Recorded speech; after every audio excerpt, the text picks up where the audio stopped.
ఉన్న బంగారాన్ని విడిపించి ఆ రోజు ఆన్లైన్ రేటుకే మేము కొంటాం. Sharma gold company. నమస్కారం, సుమన్ టీవీకి స్వాగతం. ఈ జూలై మాసంలో ద్వాదశ రాశుల వారికి ఏ రకంగా ఉండబోతుంది, గ్రహ స్థితిగతులు ఎలా ఉన్నాయి, ఎటువంటి ఫలితాలను ఇస్తున్నాయి, వాటికి ఎటువంటి పరిహారాలను పాటించుకోవాలి, ఈ అంశాన్ని తెలియజేసేందుకు మనతో పాటు ఉన్నారు ప్రముఖ జ్యోతిష్య శాస్త్ర పండితులు, జ్యోతిష్య రత్న, జ్యోతిష్య చక్ర వైభవ నిపుణ డాక్టర్ రాళ్లపల్లి రవికుమార్ గారు. గురుగారు నమస్కారం. నమస్కారం. గురుగారు, జూలై మాసం కన్యా రాశి వారికి గ్రహ స్థితిగతులు ఎలా ఉన్నాయి, ఏ గ్రహం అనుకూలిస్తుంది, ఏ గ్రహం ప్రతికూలంగా ఉంది, ఎలాంటి ఫలితాలను ఇస్తున్నాయి? కన్యా రాశి అనగానే మనకి ఉత్తర 2, 3, 4 పాదాలు, హస్త 1, 2, 3, 4 పాదాలు, చిత్త 1, 2 పాదాలు, ఈ నక్షత్రాలన్నీ కన్యా రాశిలోకి వస్తాయండి. కన్యా రాశి వారు సాధారణంగా చాలా ముక్కుసూటి మనుషులు, నీతి నిజాయితీగా ఉంటారు. అలాగే కన్యా రాశి అధిపతి బుధుడు. ఇందాక మనం మిథున రాశికి చెప్పుకున్నట్టు బుధుడు కన్యా రాశికి కూడా బుధుడు అధిపతి అయ్యాడు. బుధుడు తెలివితేటలు, జ్ఞాపశక్తి, క్రియేటివిటీ, ఇంటెలిజెన్స్, లాజిక్, విద్య, అలాగే స్నేహితులు, అలాగే వ్యాపారం, ఇవన్నిటి కూడా కారకుడయ్యాడు. మిథున రాశిలో స్వస్థానంలో ఉంటాడు బుధుడు, కానీ కన్యా రాశిలో ఉచ్చస్థానంలో ఉంటాడు. కాబట్టి కన్యా రాశి వారు ఇంకా చాలా తెలివైన వారు అనమాట. అంటే ఫేస్ చూడంగానే వాళ్ళు చెప్పేయగలరు అవతల వాళ్ళు ఎలాంటి వాళ్ళని. సో లౌక్యానికి మారుపేరు అనుకోవచ్చు, లౌక్యంగా మాట్లాడగలరు. అలాగే స్నేహితులు ఎక్కువగా ఉంటారు. వ్యాపారానికి కూడా అధిపతి సాధారణంగా బుధుడే అండి. సో వ్యాపారం కూడా వీళ్ళు బాగా చేయొచ్చు. అలాగే ప్రకృతికి చెప్పగానే గ్రీనరీ అంతా ప్రకృతిలో ఉంటుంది కాబట్టి దానికి అధిపతి బుధుడే అనమాట. కాబట్టి ప్రకృతితో మమైకమైపోగలరు వీళ్ళు.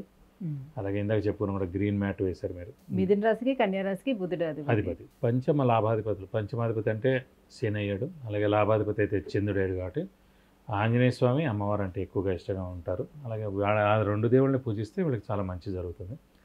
ప్రస్తుతం ఇప్పుడు గోచారీత్యా చూసుకుంటే మనకి భాగ్యస్థానంలో గురువు ఉన్నాడు, అలాగే 6వ స్థానంలో శని ఉన్నాడు, రాహు కేతువులు సప్తమంలో, ప్లస్ కేతు ఏమో రాశిలో ఉన్నాడు. కాబట్టి గురుబలం మటుకు పరిపూర్ణంగా ఉంది. అలాగే శని బలం ఇంకా చాలా బాగుంది. ఎందుకంటే 3, 6, 11 స్థానాల్లో శని ఉన్నప్పుడు చాలా బాగా యోగాన్ని ఇస్తాడు.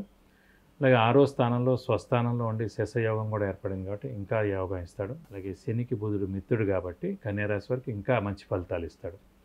సో విద్యార్థులకి, రాజకీయ నాయకులకి, క్రీడాకారులకి, పత్రికా రంగం వారికి, యూట్యూబ్ రంగం వారికి, మీడియా రంగం వారికి, వీరందరూ కూడా అత్యద్భుతంగా ఉంటుందని చెప్పుకోవచ్చు. వ్యాపారస్తులకి అయితే మటు పట్టినలా బంగారం చెప్పచ్చు. కొత్త వ్యాపారం స్టార్ట్ చేయొచ్చు, అలాగే ఎక్స్పాన్షన్ కూడా చేయొచ్చు. వివాహం కాని వారికి వివాహం అవడం, సంతానం లేని వారికి సంతానం కలగడం, అలాగే శ్రమ, కాలం, ధనం వ్యర్థం కాకుండా ఉండడం, అవసరానికి డబ్బులు సమకూరడం, రావాల్సిన బాకీలు వసూలు అవడం, స్పెక్యులేషన్స్ కలిసి వస్తాయి, మీడియేషన్ చేయొచ్చు, కన్సల్టెన్సీ వాళ్ళకి సక్సెస్ అవుతారు.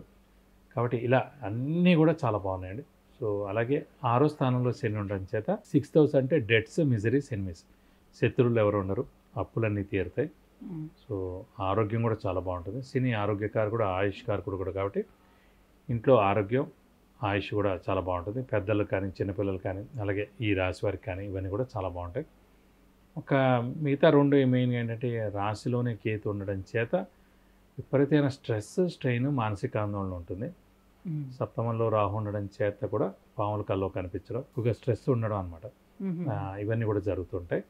ప్లస్ మన రాశిలోనే కేతు ఉన్నాడు కాబట్టి ఛాయల ఏర్పడింది అనమాట. ఫర్ ఎగ్జాంపుల్ కన్యా రాశి వారు చాలా మంచి వాళ్ళు అయి ఉండొచ్చు, చాలా హెల్పింగ్ నేచర్ ఉండొచ్చు, చాలా బయటికి కనిపించదు, సహాయ సహకారాలు చేశారు. కానీ ఈ కేతు అనేవాడు ఇలా షాడోలో అడ్డుపడిపోయాడు. అంటే ఒక గ్రహణం వచ్చినప్పుడు సూర్యుడు కానివ్వండి, చంద్రుడు కానివ్వండి ఎలా అయితే ఫుల్గా కవర్ అయిపోతారో, సో వాళ్ళు మనకు కనిపించరు. అదేంటి వీళ్ళు చేసే మంచి ఏది బయటికి కనిపించదు. అలా ఉండేవాడు ఇలా అయిపోయాడు, ఇలా చేస్తున్నాడు, సరిగ్గా మాట్లాడలేదు, వెళ్ళినా ఇది చేస్తున్నాడు, డబ్బులు అడిగితే ఇవ్వట్లేదు, అలా ఏవోటి మన మీద చిన్న చిన్న అపవాదులు కూడా పడుతుంటాయి మనం. సో ఇవన్నీ గ్రహణం తొలగాలంటే నెక్స్ట్ ఇయర్ ఏప్రిల్. సో అప్పటిదాకా ఈ చిన్నవి తప్పదు, మిగతావన్నీ 100% చాలా బాగున్నాయి. రాహుకేతులు మాత్రం కొంచెం ఇబ్బందిగా అనమాట. సో దాని గురించి ఏంటంటే మనం కూడా ఎక్కువగా మౌనంగా ఉండడం, తక్కువగా మాట్లాడడం. అంటే మనం ఎవరితోనైనా స్నేహితులతో మాట్లాడామనుకోండి వేరే వాళ్ళ గురించి, వాళ్ళు వెళ్ళి వాళ్ళతో చెప్పడం, ఇవన్నీ అనవసరంగా జరుగుతాయన్నమాట. ఓ 20 ఏళ్ల రిలేషన్, ఓ 15 ఏళ్ళ నుంచి స్నేహితం, ఇవన్నీ కూడా తగ్గిపోతాయి ఎవరో చెప్పిన మాట మన. అందుగురించి ఏంటంటే మనం ఈ సమయంలోనే మౌనంగా ఉండాలి. అనవసరంగా మన మంచిని వాళ్ళు చెడుగా తీసుకోవడం. సో ఎప్పటి నుంచో మనల్ని చెడ్డగా చేద్దాం అనుకునే వాళ్ళు కూడా ఇది సరైన సమయం అనమాట వాళ్ళకి. కాబట్టి జస్ట్ మన మంచి అనేది ఇలా అడ్డుపడిపోయి ఉంది, గ్రహణం పట్టినట్టు మనం. అంటే కొంచెం మౌనంగా, మిశ్రమంగా ఉండడం మంచిది. ఎందుకంటే పైగా ముక్కుసూటి మనుషులు కూడా కాబట్టి చిన్న మాట కూడా ఎక్కువ అయిపోతుంది మాట.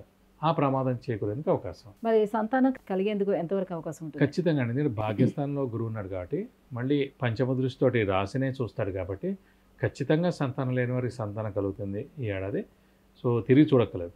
సో మన మానవ ప్రయత్నం ఇంపార్టెంట్. ఇప్పుడు మంచి టైం నడుస్తున్నప్పుడు మన మానవ ప్రయత్నం ఎక్కువగా చేస్తారు ఖచ్చితంగా మన అనుకున్న పనులన్నీ తప్పకుండా జరుగుతాయి. సో గురు శని ఇద్దరు కూడా బాగానే ఉన్నప్పటికీ కూడా రాహుకేతులు బాగాలేదు కాబట్టి ఎలాంటి పరిహారాలను వీళ్ళు పాటించుకోవాలి? గృహస్థానం, గృహం కొనేందుకు కూడా అవకాశం ఉందండి. ఎందుకంటే భాగ్యస్థానంలో గురువు అంటే చతుర్థ స్థానంలో గురువు ప్రవేశించినప్పుడు సంవత్సర కాలం అక్కడ ఉంటారు కాబట్టి 12 ఏళ్ళకి 2 సంవత్సరాల్లోనే స్థలం కానీ ఇల్లు కానీ పొలం కానీ కొనగలం.